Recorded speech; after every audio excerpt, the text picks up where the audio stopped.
您的作品在过去的将近30年了，常常被这个拿来和西方的一些重要的作家作为对比。Mr. Mo Yan's works have been constantly cited as a Chinese answer to Western masterpieces, as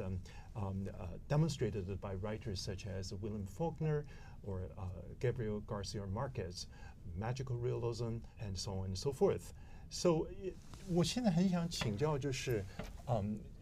到底这个马奎兹，到底这个福克纳和莫言式的中国的这个乡土文学的这样的一种新的论述之间的关联是怎么样？从您自己的一个自我的一个看法，就这些西方资源和中国的这个乡土传统，到您这个所示范的这个乡土的作品有什么这个可以相比的地方，或是不同的地方？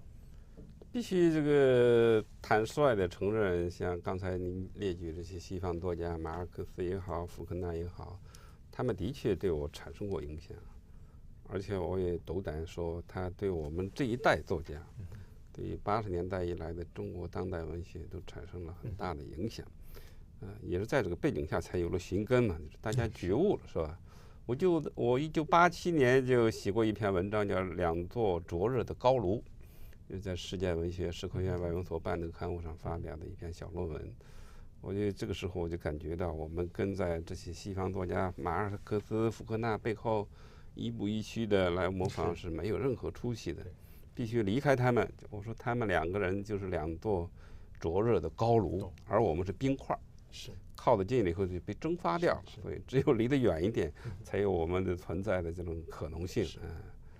那么我想但是他们确实是让我们眼界打开，我们过去没接触过呀。80年代之前，在文革期间，可能有一种黄皮本的，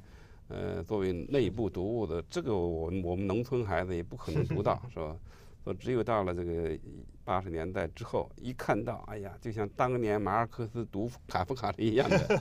据说马尔克斯当年读了卡夫卡的这个《变形记》，一拍桌子说：“哎呦，原来小说可以这样写，是吧？”那我们读了福克纳，读了马尔克斯，也是类似的感受。哦，原来小说这样写，原来他们已经这样写，我们也会写。说这就开始了。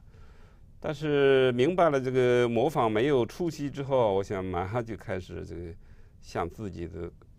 历史文化，向自己的个人体验来找资源了。那么这个时候，我觉得对我真正的发挥作用、确定了我作品风格的，还是应该是像蒲松龄的影响，《聊斋》的传统《聊斋》的传统，我觉得远远大于马尔克斯的传统。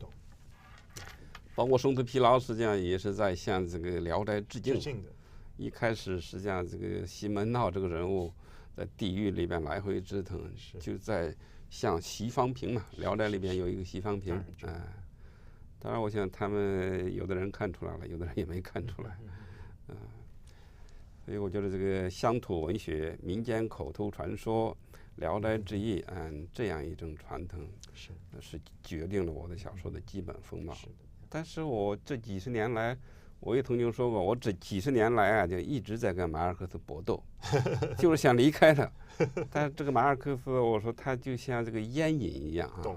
一旦吸上以后很难戒，你知道吧？不知不觉的就向他靠拢了，是吧？我一直在想逃离他。我觉得我到了这个松子疲劳是基本上是逃离了他了。当然也有的人不同意，说依然还是看出了魔幻气，是吧？这就没有办法了。是的，但是从我们的这个